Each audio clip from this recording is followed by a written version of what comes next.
December 17th, 1944, 5:30 hours. The Belgian village of Honsfeld lay silent, buried beneath a thin layer of frost. A pale winter moon cast long shadows over the frozen ground. Then silence shattered. A deep metallic cough echoed across the still countryside. The engine of a Tiger tank, one of the deadliest machines of war, sputtered, coughed again, and died. Inside, SS Obersturmbannführer Joachim Peiper slammed his fist against the turret hatch. The dull clang rang out in frustration. His driver shouted up, panic edging his voice. "The reserve tank is dry as well." Peiper climbed down, boots crunching on ice, his breath visible in the freezing air. Around him stretched the might of the Waffen-SS 67 tanks, 149 half-tracks, nearly 5,000 men. The most feared armored spearhead of the Ardennes offensive, all suddenly paralyzed. The truth was brutal. Without fuel, even Germany's most powerful war machines were nothing more than steel coffins. As dawn broke, mist rolled across the battlefield. Ahead lay the American supply depot at Honsfeld, hastily abandoned by retreating GIs. Fires still burned in oil drums, coffee still steamed in tin cups, and then Peiper saw them, rows upon rows of jerrycans, thousands of them stacked like pyramids, the distinctive olive drab cans of the U.S. Army. He approached slowly, reverently, as if standing before an altar. An adjutant pried one open, high-octane American gasoline. Enough fuel to awaken the dead steel beasts all around. Peiper's men cheered as they began refueling. 50,000 gallons. Enough to propel his entire battle group to the Meuse River. Enough, perhaps, to change the course of the war. And yet, as Peiper ran his hand across the cold steel of a jerrycan, a chilling realization crept into his mind. If the Americans could abandon such treasure without a second thought, then perhaps Germany's war was already lost.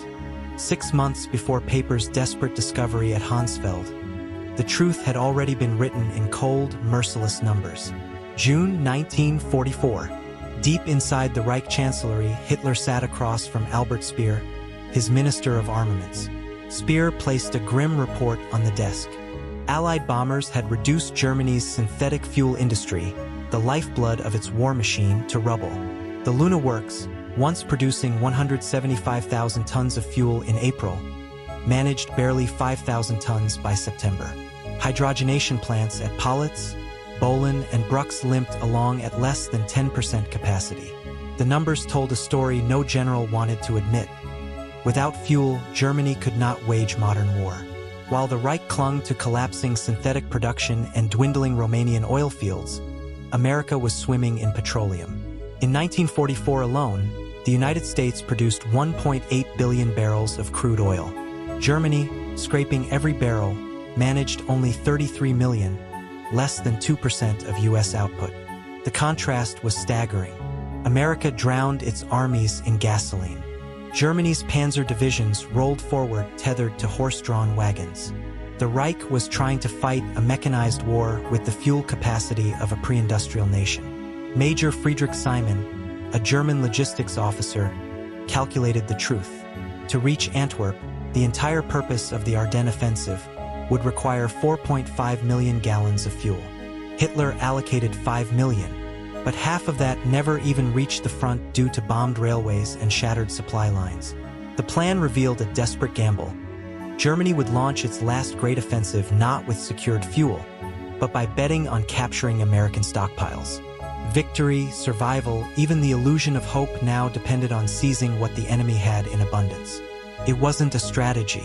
It was a confession of weakness. December 16, 1944, the Ardennes. At 5:30, the stillness of the forest was ripped apart by thunder. Over 1,600 German artillery pieces unleashed a rolling barrage that shook the frozen earth. Trees splintered. American outposts vanished in fire and smoke. It was the beginning of what the world would remember as the Battle of the Bulge. From the thick pine forests emerged Peiper's spearhead, elite panzer divisions, Tiger IIs, Panthers, half-tracks, and columns of infantry. Their orders came directly from Hitler. Break through, cross the Meuse, seize Antwerp. But the Wehrmacht's ambition masked a fatal truth. For every mile Peiper advanced, his panzers bled fuel. By midday on December 17th, his unit had surged 40 miles into American lines, an astonishing thrust. Bridges seized, convoys overrun, prisoners taken. Yet behind the roar of engines came the whisper of doom. Fuel gauges sank lower and lower. Mechanics siphoned from wrecked tanks. Drivers coasted downhill with engines off to save precious drops. Then came Honsfeld. The sight of those American jerrycans was nothing short of salvation. Soldiers wept as fuel gushed into empty tanks. Engines roared back to life. Once again, the black tide of steel surged forward. But that salvation was fleeting. In their haste, Peiper's men bypassed American depots brimming with supplies, focusing only on speed. Each decision was a gamble. Push forward and risk running dry, or slow down and lose the element of surprise. Every kilometer deeper into Belgium, the noose tightened. Peiper was advancing not just against the U.S. Army, but against the very laws of fuel, time, and distance. The fate of the offensive was no longer written in bullets or bravery. It was measured in gallons. For the Americans, the attack seemed unreal. Soldiers who had spent weeks in the quiet sector of the Ardennes suddenly faced a storm unlike anything they had imagined. Private Joe Armanini of the 99th Infantry Division later recalled, "We thought the Germans didn't have anything left. Then the woods exploded. Within hours, Peiper's armored columns swallowed villages whole. Burned-out Sherman tanks lined the roads. Convoys of American trucks, ambushed in the snow, became twisted metal graveyards. Prisoners, hundreds at a time, were herded into captivity. The speed was breathtaking. German propaganda trumpeted Peiper as the new Guderian, a steel fist punching through the soft underbelly of the Allies. Even Allied commanders in the rear were stunned by the reports. German tanks, here? This deep? So fast? But speed came at a cost. Each flaming wreck on the roadside was not just an enemy destroyed, but a chance for fuel lost. American vehicles burned before they could be drained. Depots missed in the chaos were left untouched. By December 18th, Peiper's lead elements had reached Stavelot. The Meuse River, the golden gateway to Antwerp, was less than 40 miles away. Victory shimmered on the horizon like a mirage. Yet already danger was closing in. The Allies, stunned at first, were rallying. Reserves from the 82nd and 101st Airborne were rushing into position. Engineers were blowing bridges to slow the panzers. American tank destroyers prowled the roads, waiting in ambush. And above it all loomed the greatest enemy of all, empty fuel tanks. Peiper was racing not just against the Americans, but against the ticking clock of his own fuel supply. Each mile forward was also a mile deeper into the trap. December 19th, 1944. Snow fell in heavy flakes, muffling the sound of engines. Peiper's panzers rumbled into Stavelot, their tracks grinding over cobblestone streets. The town's capture was a vital step toward the Meuse. But here, for the first time, resistance stiffened. The U.S. 30th Infantry Division had arrived, and its men were determined to hold. Anti-tank guns cracked from hidden positions, slamming into German armor. American bazooka teams, crouching in doorways, waited until tanks passed before firing at their weaker rears.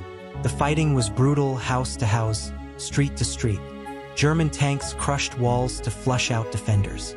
American artillery zeroed in, pounding the town until smoke and rubble swallowed its streets.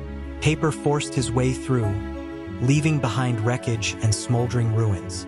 But his fuel trucks, slowed by icy roads and ambushes, lagged far behind. Already, commanders reported units stranded with dry tanks.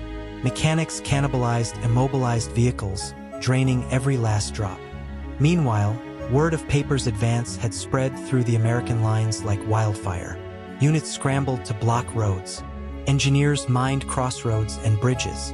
The 82nd Airborne, veterans of Normandy, dug in along his likely route. Then came Malmedy. On December 17th, elements of Peiper's column had executed more than 80 American prisoners in a snowy field near the town. The Malmedy massacre shocked U.S. troops, transforming the battle into something far more personal. From that moment, American soldiers vowed, No quarter for Peiper's men. Every mile forward became bloodier. Every gallon of fuel cost more than the last. Peiper's advance, once a roaring avalanche, was slowing into a desperate crawl. The road to Antwerp was fading. The jaws of the trap were closing. By December 20th, Peiper's spearhead had pushed farther than any German unit in the Ardennes. But his once unstoppable force was now a shadow of itself. Bridges blown by U.S. engineers forced long detours. Each mile wasted gallons that could not be spared. Fuel convoys meant to resupply him were ambushed or destroyed by American fighter bombers swooping down the moment skies cleared. And still, Peiper pressed on. His tanks clawed their way toward La Glise, a small Belgian village perched on high ground. Here, he hoped to regroup, refuel, and break through once more. But the Americans were closing in. The 30th Infantry Division, the 82nd Airborne, and elements of the 3rd Armored Division tightened around him like wolves circling a wounded beast. Roadblocks sprouted overnight. Tank destroyers lurked behind hedgerows. Mortar fire harassed his rear columns. Inside Peiper's command tank, the fuel gauge was nearly kissing empty. His radio crackled with desperate reports. Panther 213 out of fuel. Half-tracks abandoned. Fuel convoy destroyed. The mighty armored spearhead that had once terrified the Allies was dissolving into fragments. Tanks left behind became steel skeletons in the snow. Infantry trudged on foot, hungry and frostbitten. By December 22nd, Peiper had reached La Glise, but it was no springboard to victory. It was a cage, surrounded on all sides, cut off from supplies, and with nearly every tank bone dry, Peiper's battle group had been trapped by the very fuel it sought. The last great gamble of the Reich was collapsing in the icy hills of Belgium. La Glise, December 23rd. Snow blanketed the hills, muffling the crack of rifles and the boom of artillery. Inside the village, Peiper's men huddled in cellars, their once proud Panzer battle group reduced to exhausted, hungry, fuel-starved survivors. American artillery rained down day and night. Each shell sent shockwaves through stone walls, collapsing roofs, burying men alive in the rubble. The Luftwaffe, crippled by fuel shortages of its own, could offer no relief. Overhead, the skies belonged to the Allies. Fighter bombers prowled by day, merciless and unchallenged. Peiper's tanks, immobilized by empty fuel tanks, were converted into makeshift bunkers. Crews sat shivering inside their steel coffins, waiting for attacks that came hour after hour. Ammunition dwindled. Food was nearly gone. Soldiers melted snow in helmets to drink. Desperation took hold. Some whispered of surrender. Others clung to fanatical loyalty.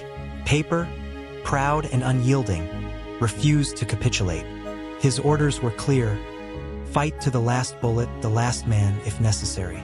But the men could see the truth. The dream of breaking through to the Meuse had died in these frozen streets. What remained was survival. Outside, the encirclement tightened. The 82nd Airborne and 30th Infantry Division advanced from the east. The 3rd Armored Shermans closed from the west. By Christmas Eve, La Glise was an inferno. Fires consuming homes, smoke rising like a funeral pyre. In cellars and ruins, Peiper's soldiers realized the end had come. Unless they found a way out, the village would become their grave. December 24th, Christmas Eve. While bells rang in villages across Belgium, La Glise was a vision of hell. The once quiet town lay shattered, its streets choked with rubble and the carcasses of burned-out tanks. Flames licked at collapsed homes. Smoke hung thick, blotting out the winter stars. Inside a cellar, Peiper's officers gathered by candlelight. Maps were spread on the dirt floor, though by now lines and arrows meant nothing. The reality was grim. No fuel, no ammunition, no food, no reinforcements. Reports came in one after another, each worse than the last. Panther 221 abandoned. Tiger 213 destroyed by artillery. Entire companies cut down trying to hold the perimeter. Peiper listened in silence, his face hard as stone. Finally, he spoke. "We will not surrender. We will break out." The order spread like fire through the ruins. Men prepared to abandon their beloved tanks and vehicles, the very weapons that had carried them into Belgium. Crews stripped their machines of MGs and ammo, then planted charges. One by one, the pride of the Waffen-SS went up in flames. Tiger-2s, Panthers, half-tracks, set ablaze by their own crews to prevent capture. For the villagers of La Glise, the night sky turned crimson as steel giants burned. To American observers in the hills, the glow confirmed the truth. Peiper's once mighty armored column was dying in its cage. At midnight, Peiper gathered 800 survivors. Exhausted, frostbitten, low on ammunition, they would attempt the impossible. Slip through the American encirclement on foot, leaving behind the wreckage of their dreams. The breakout would decide who lived and who froze forever in La Glise. Midnight, December 24th. The order was given. Joachim Peiper led 800 survivors out of La Glise, leaving behind the burning hulks of 135 tanks, armored vehicles, and trucks. What had entered Belgium as a spearhead of steel now crept into the night as a column of weary, frost-bitten men on foot. Snow crunched beneath their boots. The bitter cold cut through thin uniforms. Silence was vital. Every clink of metal, every cough, risked drawing American fire. They slipped into the dark forests, guided only by Peiper's determination and the faint glow of the burning village behind them. To their east, American machine guns chattered sporadically. To the west, flares lit the sky. Somewhere ahead, American patrols prowled. The encirclement was nearly complete. Men stumbled in the snow. Some collapsed from exhaustion, frostbite gnawing at their limbs. Others discarded weapons too heavy to carry. A few never rose again, but the column pressed forward, driven by sheer survival. American units knew the Germans were trapped. Searchlights scanned the woods. Roadblocks bristled with rifles and anti-tank guns. At times, Peiper's men crawled on hands and knees to avoid detection, slipping between enemy positions like ghosts. By dawn, after hours of freezing, silent marching, the survivors staggered into German-held lines. What remained of the once proud 1st SS Panzer Battalion had escaped, barely. But the price was staggering. Hundreds left behind in graves, thousands of tons of equipment destroyed, and the dream of reaching Antwerp extinguished forever. The breakout saved Peiper's men from capture, but it could not save the Reich. The Ardennes offensive had failed. The Battle of the Bulge raged on into January 1945. For weeks, snow-covered fields and frozen forests echoed with the clash of tanks and the cries of men. But the German advance had already been broken. What began as Hitler's last great gamble ended in catastrophe. The Wehrmacht lost more than 600 tanks, 1,600 aircraft, and 100,000 men. Irreplaceable losses for a nation already bleeding. And at the heart of that failure was one inescapable truth: fuel. Without gasoline, Germany's war machine was nothing but steel and desperation. Peiper's battle group, once a symbol of SS might, had been reduced to a shattered remnant, abandoning its tanks in the snow. The Reich had staked everything on capturing American supplies and lost. The Allies, by contrast, floated on an ocean of oil. From Texas to California, from Pennsylvania to Louisiana, American wells pumped endlessly. Fuel flowed across the Atlantic in convoys, fueling Shermans, Thunderbolts, and B-17s.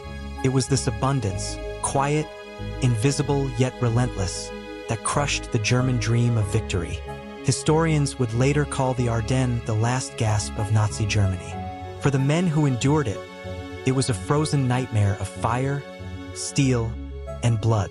For Joachim Peiper, it was the battle that defined him and doomed him. His name would forever be tied to both the Malmedy massacre and the burning wrecks of La Glise. And for the world, it was proof of a lesson as old as war itself. Armies march not only on courage and strategy, but on the simple, unglamorous lifeblood of fuel. In the winter of 1944, Germany ran dry. And with it, so too did the Third Reich's last hope of victory.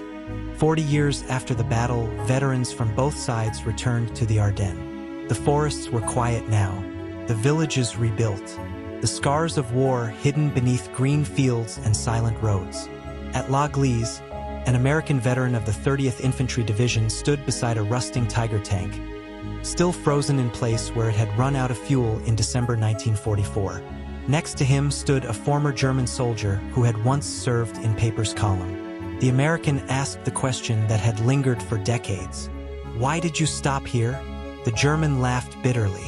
"Because our tanks were empty. You burned millions of gallons just to keep it from us. How could we fight that?" The American looked down, shaking his head. "We never even thought about fuel. We had so much it didn't matter." That brief exchange revealed the true heart of the Ardennes. One army lived in abundance so vast it was invisible. The other fought for every liter, every drop, every jerry can. The war in Europe ended less than 5 months later. Berlin fell, Hitler was gone, and the world had learned a lesson etched into every frozen battlefield of the Bulge. Victory in modern war does not belong to the boldest general or the bravest soldier. It belongs to the side that can feed its armies, fuel its machines, and outlast the enemy's will to fight. In the Ardennes, Germany discovered that lesson the hard way, and Peiper's captured 50,000 gallons, the miracle he thought might change history, was nothing more than a rounding error in America's ocean of oil. The Tiger tank at La Gleize remains to this day, its fuel gauge frozen on empty, a silent monument to when courage met industry and courage lost.